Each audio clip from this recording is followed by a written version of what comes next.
Kaya, ayan. Bibili ako ng ulam. Dinudurog ko yan, guys. Tapos, hinahaluan ko ng kanin. Dahil sa malamig ang panahon ngayon, guys, itong pet nutritional supplements for, this is for para sa sipon. Yan, sipon. Guys, ayan ang niya. Diba? So, ayan, ko lang diyan.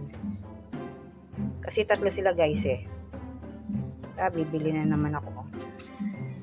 Check na rin ako. Check out mo, guys. Para, ayan, mga pet lover dyan. Yan, ganyan.